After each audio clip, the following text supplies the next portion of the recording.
La Voz del 21. Hoy martes es el segundo día de implementación de la nueva política de restricción de circulación de vehículos, el ya conocido pico y placa. Y para entender un poco más sobre los posibles impactos, los efectos, cómo va hasta ahora la implementación de esta nueva política de la ciudad, nos hemos enlazado telefónicamente con Gustavo Guerra García, él es expresidente de ProTransporte y además ex candidato a la Municipalidad Metropolitana de Lima. Gustavo, ¿cómo está? Muy buenas tardes, muchas gracias por la invitación. Gracias a usted. En general, las voces que se han escuchado con respecto al pico y placa han sido bastante críticas. ¿Usted cree que hay algo positivo que recoger de esta nueva medida? A ver, creo que mi voz es la menos crítica, porque yo parto del punto de vista de que esta medida de mitigación es consecuencia de que durante los Juegos Panamericanos vamos a tener un carril exclusivo en avenidas tan importantes como Javier Prado, la Marina Fawcett o en Panamericana Norte, Sur y Evitamiento, dedicada íntegramente a transportar atletas, representaciones y periodistas internacionales, ¿no? Y que esa medida es indispensable de tomar porque estamos en un compromiso internacional importante, como los segundos Juegos Deportivos más grandes del mundo después de las Olimpiadas, que se van a realizar en nuestra ciudad, en Lima, y por lo tanto la ciudadanía y los medios de comunicación y la comunidad de expertos deberíamos apoyar que se implementen medidas de mitigación, dado que todo el flujo del corredor plomo con rojo de la Javier Prado, los taxis, los colectivos y los particulares ahora se van a amontonar en menos carriles porque nos están quitando carriles exclusivos en avenidas importantes y en avenidas que ya están saturadas, ¿no? Correcto. Entonces, yo entiendo que más allá de que uno pueda tener opiniones críticas de detalle, ¿no?, que siempre pueden haber sobre el diseño de esta medida, alguna medida de estas características tenía que tomarse de todas maneras, porque si no Lima iba a ser un caos durante los Juegos Panamericanos. Pero ahora bien, el caos lo causan los corredores exclusivos, no la medida que ha aprobado la municipalidad. De acuerdo, pero estos corredores exclusivos van a mantenerse durante la duración de los Juegos Panamericanos. Sin embargo, la medida del pico y placa va a quedarse incluso después de culminados estos. Ese es un buen punto. Yo creo que en este caso específico, ya cuando no hablamos de la medida en relación a los Juegos Panamericanos, que me parece una extraña estrategia de comunicación del municipio de Lima respecto del tema, cuando ya hablamos de la medida como una medida permanente, a mí me parece que tendría que ser rediseñada, porque cuando uno mira los detalles del diseño, parece estar hecha principalmente en función de los Juegos Panamericanos, ¿no? Y evaluándola como una medida para los Juegos Panamericanos, habría que mirar cuáles son las demás medidas de restricción de la demanda, ¿no?, para poder tener una idea clara de si la medida es suficiente o no es suficiente.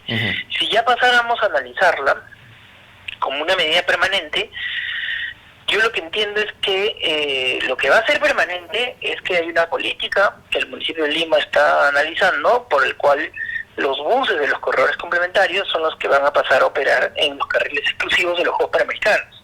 Yo creo que esa es la política permanente que vale la pena, que es importante. Pero eso no se ha comunicado de esa manera.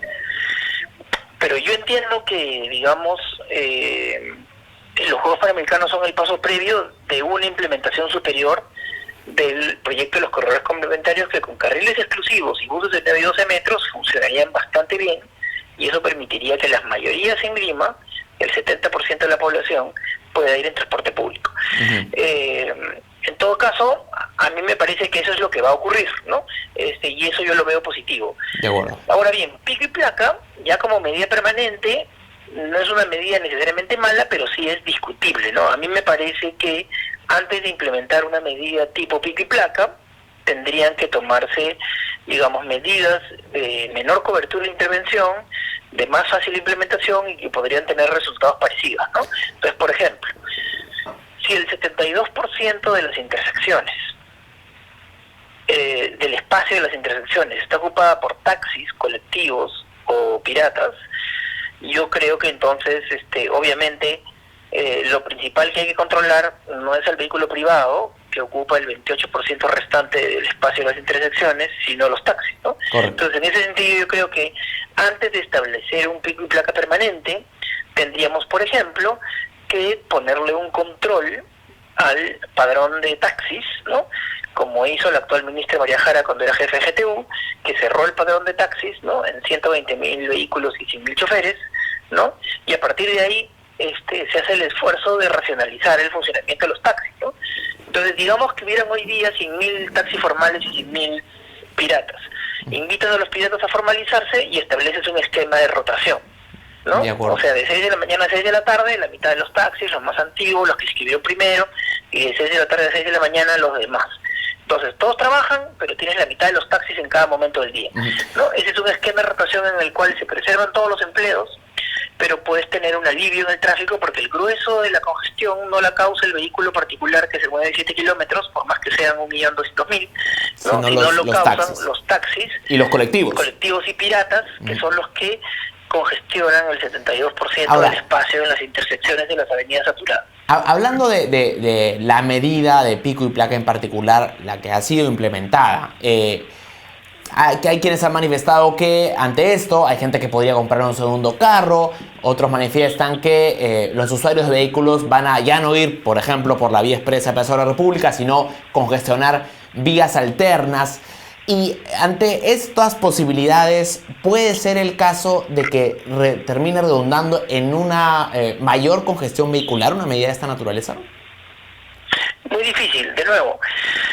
Si hablamos en el escenario de los Juegos Panamericanos, estamos hablando de una medida de carácter temporal, que yo entiendo que va a ser evaluada y que si funciona, el alcalde está diciendo que va a considerarla para después, pero si funciona y tras una evaluación.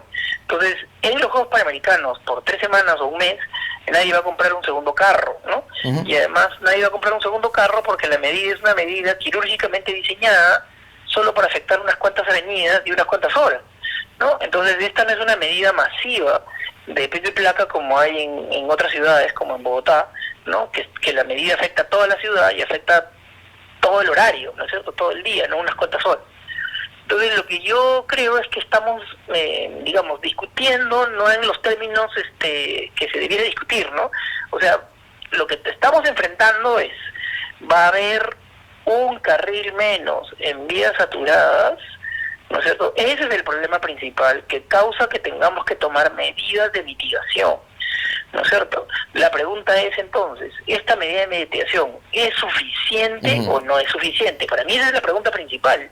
Yo creo que podría no ser suficiente, porque tendrías que haber restringido, en mi opinión, mínimamente, tanto las vías afectadas por el carril exclusivo de los juegos, como las vías paralelas, ¿no? A mí me parece que el área de cobertura de intervención tendría que ser mayor, ¿no es cierto?, para poder realmente evitar que haya una congestión muy aguda en el periodo de los juegos, ¿no? Si queremos discutirlo a futuro, yo creo que hay otras medidas, ¿no?, como semaforizar las intersecciones y controlar el servicio de taxi y ir contra el taxi pirata y los colectiveros, que me parecen que pueden generarte los mismos efectos de descongestión sin tener que tomar una medida contra todo el parque vehicular, porque en Lima la tasa de motorización es muy baja. En Lima solo el 16% de las familias tienen auto, solo entre el 11 y el 13% de las personas viajan en auto particular todos los días, es decir, el uso relativo de autos privados es bajo. Pero sí hay un porcentaje... Pero la oferta de taxis es gigantesca. Claro, hay un porcentaje que lo hacen taxis. Se mueven 300 kilómetros por día.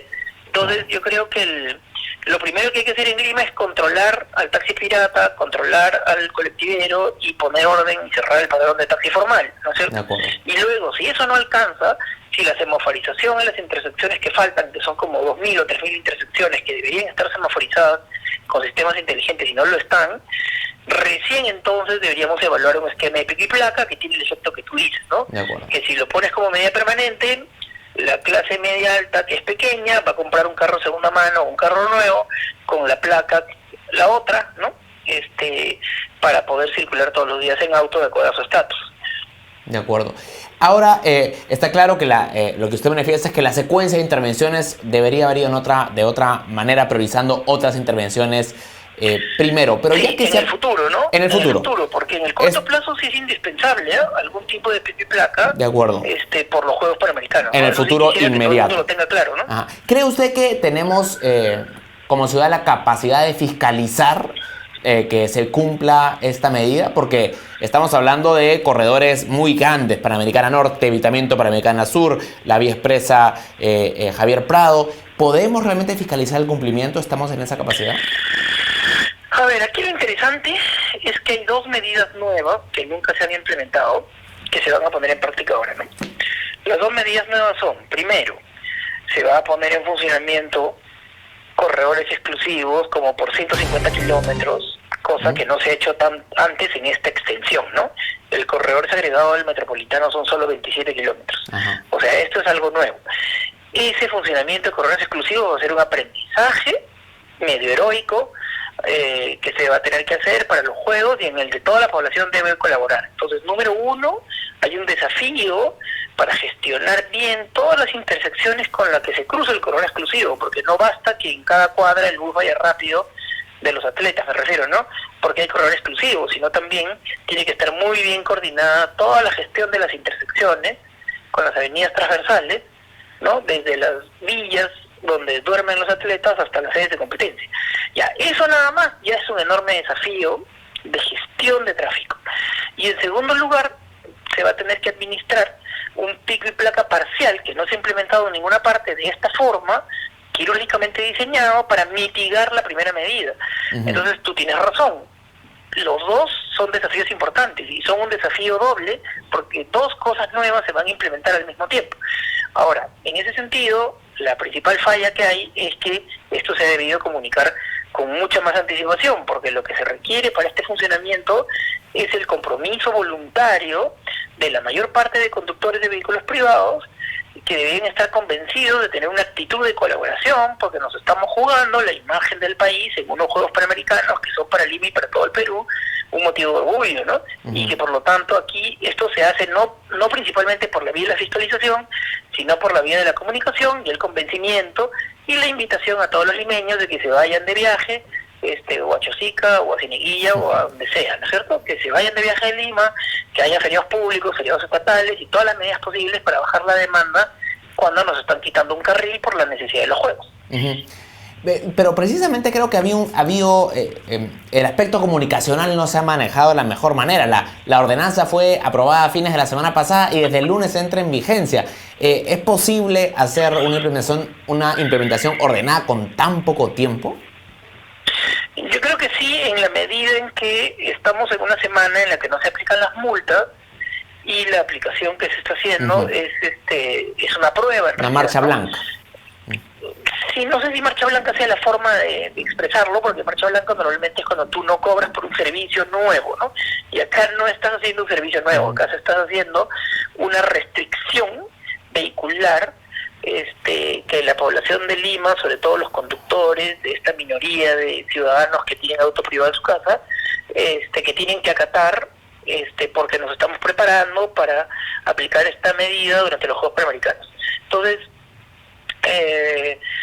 yo creo que, digamos, lo importante que es que todos estos días de la prueba se evalúe, ¿no?, cómo quedan las vías alternas, si es que se están congestionando mucho, porque la gente va a pasar naturalmente a las vías alternas, y que permita que el municipio de Lima pueda evaluar si lo que tiene que hacer durante los Juegos es aplicar la medida como la ha diseñado o expandirla a un área mayor que incluya las vías alternas para que el tráfico, digamos, sea un tráfico razonable, no loco ni inmanejable durante los Juegos Panamericanos. De acuerdo. Gustavo, ha sido usted muy claro, le agradezco mucho por su tiempo. No, muchas gracias a ustedes por la invitación. Muchas gracias, hasta luego. Gustavo García, entonces expresidente de ProTransporte y ex candidato a la Municipalidad Metropolitana de Lima, como él mismo decía, uno de los menos críticos a la medida de pico y placa que se implementa hoy por segundo día consecutivo en la ciudad de Lima. Sigan atentos a la programación de Perú 21 Televisión. Con permiso.